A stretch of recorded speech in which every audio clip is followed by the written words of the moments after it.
And now to a story that we have been tracking. They say, truth is the first casualty in war, and this phrase has never made more sense than it does now.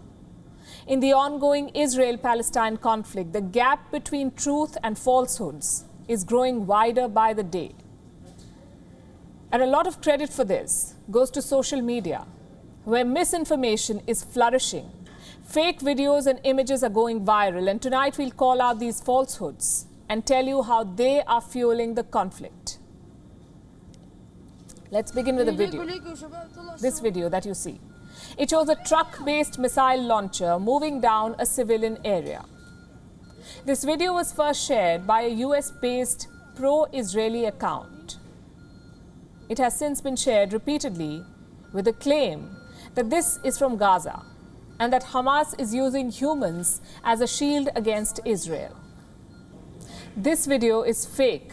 It's not even from Gaza, it's from northern Israel. It was shared in November 2018 by an Israeli news agency. These are Israeli trucks. They got lost on their way. They entered a village. The account that posted this video has taken it down, saying, "Please accept my apology for the bad info." Here's case number 2. And this one's an image. It claims to show Israelis celebrating as a fire rages at the Al-Aqsa Mosque. This is being shared widely by pro-Palestinian accounts. They say Jews harmed their mosque and they danced as it burned. Again, this image is misleading. The mosque was never burned. It was a tree that caught fire. This was due to fireworks during Jerusalem Day celebrations, and it's from the 10th of May. Last we checked, both the image and the video were still being widely shared on social media, even in India, notwithstanding the fact that this is misinformation and these lies could prove to be potentially deadly for both Israelis and Palestinians. As it is, the conflict is far from over. The skies are still burning on both sides. The death toll is rising. Between the 10th and the 17th of May, a total of 12 people died in Israel. 10 were killed in missile attacks and 2 in civil unrest. And this includes 1 child, plus 796 people who've been injured. During the same period, at least 212 people have died in Palestine, including 61 children and 34 women, 3 of them pregnant. The injuries stand at 6,000 plus. And this is the toll of just 6 days of conflict. What's worse, it comes in the middle of a pandemic. Gaza has only 1 laboratory to test Wuhan virus cases, and the health ministry there now says that it has been destroyed by an airstrike. They have no way of testing cases. In Israel, 2 foreign workers from Thailand have been killed in rockets fired from Gaza. Israel claims to have destroyed a rocket launching site used by the Hamas in the Gaza Strip. And Hamas claims to have struck Israel's Urim military base, vowing to strike more military facilities. And amid this back and forth, both sides are failing to justify their actions. Take Israel's strike on the media complex, for example, the media complex in Gaza. Last Saturday, Israel struck a building that housed 2 major media organizations, the Associated Press, or AP, and Al Jazeera. Now, both their offices were destroyed in an airstrike, and Israel said that Hamas was using this building for its operations. It promised to provide evidence for this. It's been 3 days. And America, where the Associated Press is based out of, says that Israel has not provided any such evidence. The US Secretary of State himself issued a statement categorically stating that he has not seen any information on this. I will leave it to others to characterize if any information has been shared and our assessment of that information.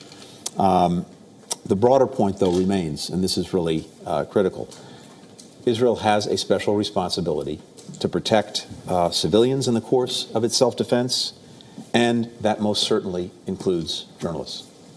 Mr. Secretary, if I could follow up, you said that you've requested additional information. Mm-hmm. Have you received it? Have you seen it? And did you find it credible?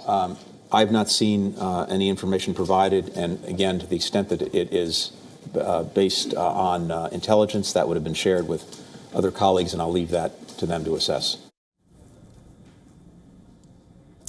Do you notice a shift? America is openly demanding evidence from Israel. America is also, by the way, blocking a UN statement on the conflict, calling for a ceasefire. They're blocking that statement. The Israeli media says it's because the statement failed to condemn Hamas. Washington says it's because a ceasefire ultimately depends on the two parties involved. Statement or no statement.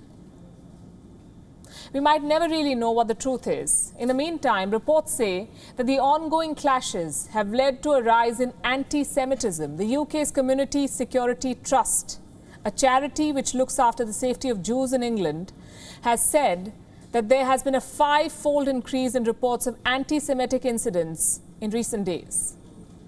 According to them, at least 86 anti-Semitic incidents were reported in the UK between the 8th and the 17th of this month. Here's one such incident. Take a look.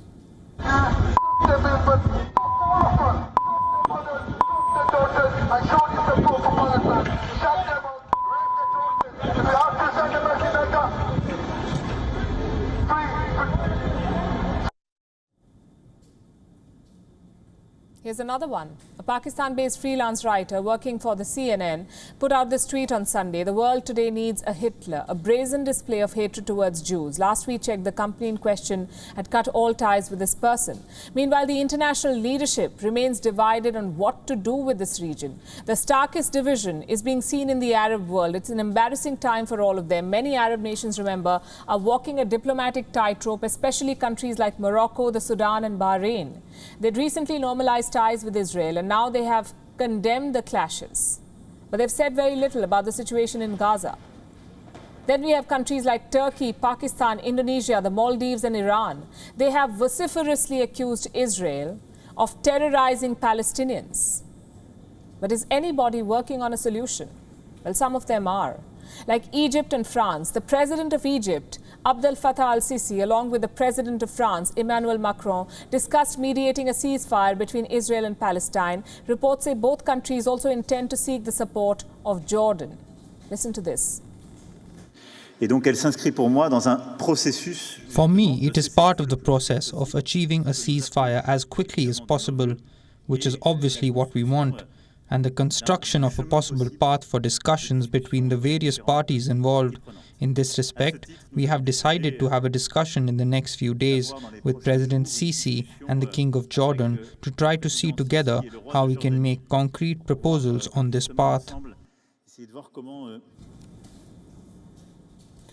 Now, it may still take a while for the mediation process to begin, and then some. Until then, as we watch these developments, it's imperative that we do not feed the hostility with misinformation and provocative fake news. Follow trusted sources. WION is now available in your country. Download the app now and get all the news on the move.